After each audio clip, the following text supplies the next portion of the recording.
जय श्री रामचरितमानस, षष्ठ सोपान, लंका कांड। प्रसंग है मंदोदरी का फिर रावण को समझाना और श्री राम की महिमा कहना।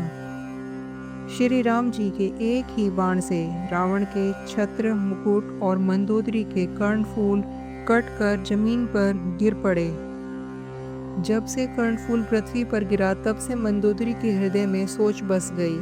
नेत्रों में जल भरकर दोनों हाथ जोड़कर वह रावण से कहने लगी, हे प्राणनाथ, मेरी विनती सुनिए। हे प्रियतम, श्री राम से विरोध छोड़ दीजिए। उन्हें मनुष्य जानकर मन में हठ न पकड़े रहिए।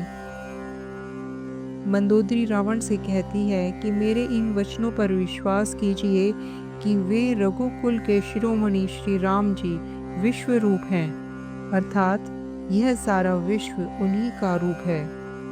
वेद जिनके अंग अंग में लोकों की कल्पना करते हैं, पाताल जिन विश्व रूप भगवान का चरण है, ब्रह्मलोक सिर है, अन्य बीच के सब लोक जिनके अन्य भिन्न भिन्न भागों पर हैं, भयंकर काल जिनका भ्रकुटी संचालन है, सूर्य नेत्र हैं, बादलों का समूह बाल है, अश्विनी कुमार जिनकी नासिका है, रात और दिन जिनके पलक बंद करना और खोलना है, दसों दिशाएं कान हैं, वेद ऐसा कहते हैं, वायु श्वास है और वेद जिनकी अपनी वाणी है, लोभ जिनका अधर है, यमराज भयानक दांत हैं, माया हंसी है, दिक्पाल भुजाएं हैं, अग्नि मुख है, वरुण जीभ है, उत्पत्ति पालन और प्रलय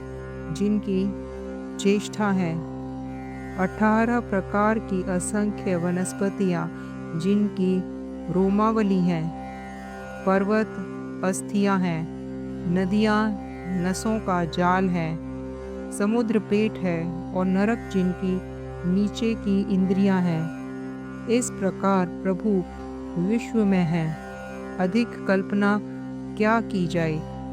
शिव जिनका अहंकार है, ब्रह्मा बुद्धि है, चंद्रमा मन है और महान विष्णु ही चित्त है। उन्हीं चराचर रूप भगवान श्री राम जी ने मनुष्य में निवास किया है। हे प्राणपति सुनिए, ऐसा विचार कर प्रभु से वैर छोड़कर श्री रघुवीर के चरणों में प्रेम कीजिए, जिससे मेरा सुहाग न जाए। पत्नी के वचन कानों से सुनकर रावण खूब हंसा और बोला, ओह मोह अज्ञान की महिमा बड़ी बलवान है।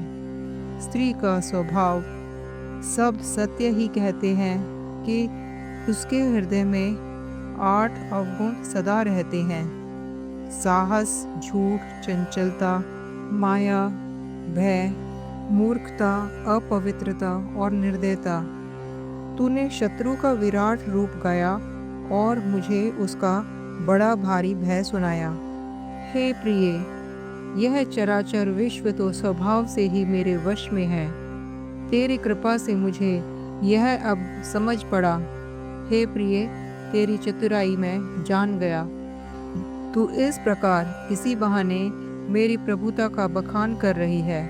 हे मृगनैनी, तेरी बातें बड़ी रहस्य भरी हैं, समझने पर सुख देने वाली और सुनने से भय छुड़ाने वाली हैं। मंदोदरी ने मन में ऐसा निश्चय कर लिया कि पति को कालवश मति भ्रम हो गया है। इस प्रकार अज्ञानवश बहुत से विनोद करते हुए रावण को सवेरा हो गया। तब स्वभाव से ही निडर और घमंड में अंधा लंकापति सभा में गया। यद्यपि बादल अमृत सा जल बरसाते हैं तो भी बेत फूल कर फलता नहीं। इसी प्रकार चाहे ब्रह्मा के समान भी ज्ञानी गुरु मिले तो भी मूर्ख के हृदय में ज्ञान नहीं होता।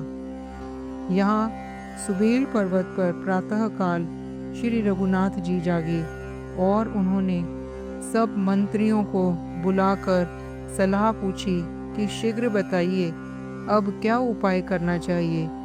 जाम्बुवान ने श्री राम जी के चरणों में सिर नवाकर कहा, हे सर्वज्ञ, सब कुछ जानने वाले, हे सबके हृदय में बसने वाले अंतर्यामी, हे बुद्धि, बल, तेज, धर्म और गुणों की राशि, सुनिए, मैं अपनी बुद्धि के अनुसार सलाह देता हूँ कि बाली कुमार अंगद को दूत बनाकर भेजा जाए। जय श्री राम।